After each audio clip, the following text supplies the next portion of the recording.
to you. Sisters and brothers, we have been toiling, as Brother Andy said. It has not been an easy journey after the 2018 general election, but we managed to continue to keep the NDC flame burning in Carriacou and Petit Martinique. And of course, it has been a team effort. I know a number of people look at this, all they're seeing is Tevin Andrews.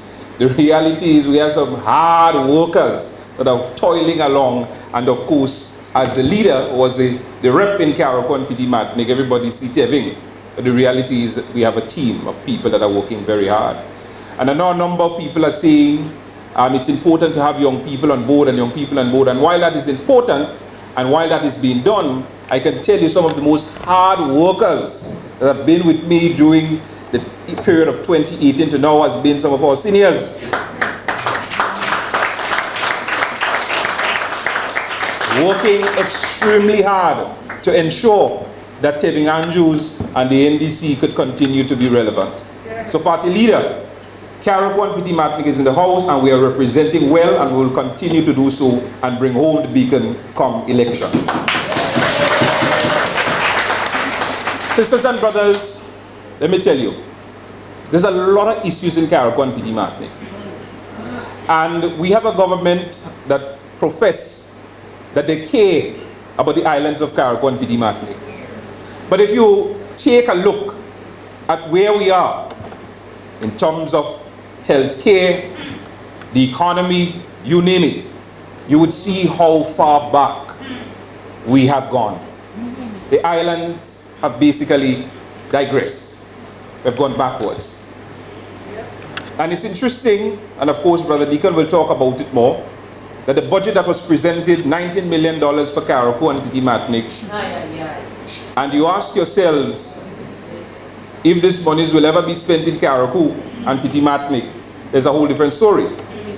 Because when we look at the previous budget, the $17 million budget for Carriacou and Petit Martinique, you ask yourself, was $1 million ever spent in Petit Martinique for this year's budget, last year's budget? Think about it, look at it. Look at the projects that have been done in Petit Martinique. Can you ask yourself, was $1 million really spent in Petit Martinique? Look at Carriacou in particular. Look at the state of our health care. Every little thing, your head hurt you have to get to Grenada. Every little thing you have to go to Grenada. But more so, if something happens to us in the middle of the night, Crapo smoke with pipe. Because we don't have night landing ability in Carriacou. And because of that, if an emergency breaks out, the airplane can land in the night. And I can speak about our dear brother, and may his soul rest in peace, Brongoat. What transpired? And he's one out of many who have suffered similar fate. And then you hear them talking about their love for Carriacou and Petit Martinique.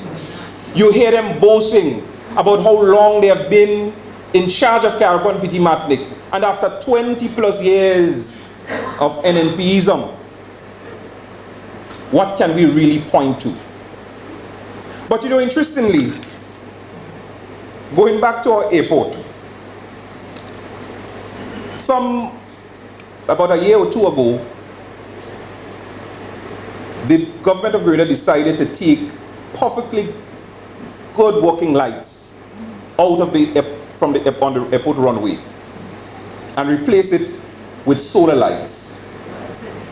The lights was in perfect conditions. They replaced it with solar lights. They spent just about $70,000 US to do the replacement. Today, we have about 4 or 5 of those lights that are actually working on the airstrip. So, and then they're talking about night landing. They're talking about extending the runway.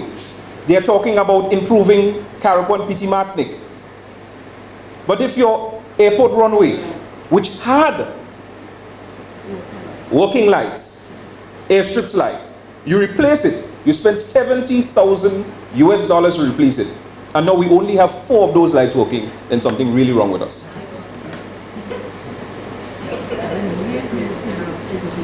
And then you have a situation at the same airport where SVG is the main mode of transportation, air transportation, the only passenger air transportation.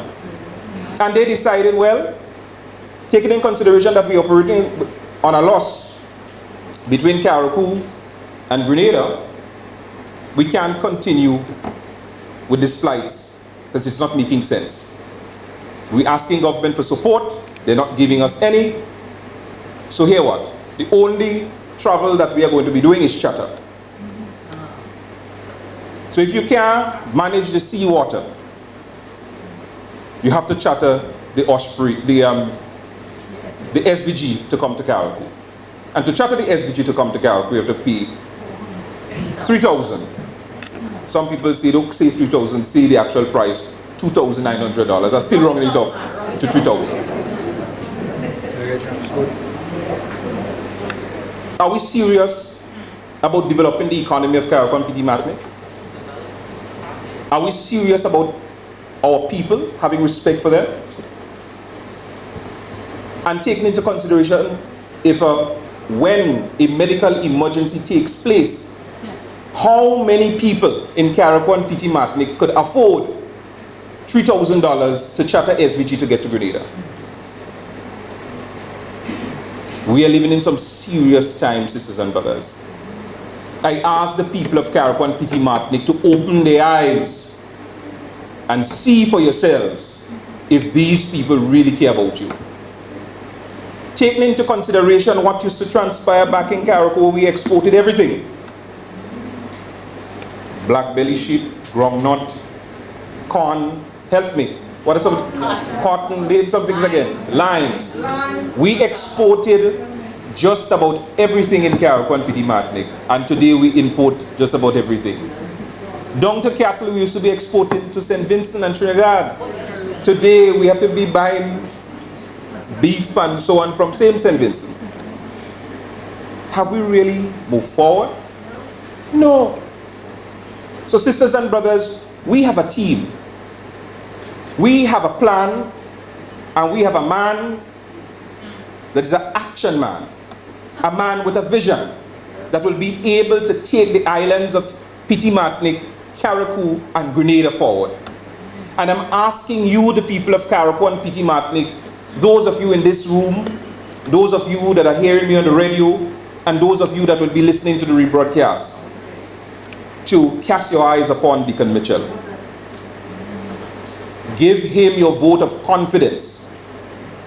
The National Democratic Congress is that engine room that will transform the economy of this country, where we all will benefit and not just a few. Where we all will benefit and not just a few. Because for far too long, just a few people in this country are benefiting while the majority continues to suffer. Sisters and brothers, I thank you for coming out in your numbers. I thank you for listening. The time for change is now.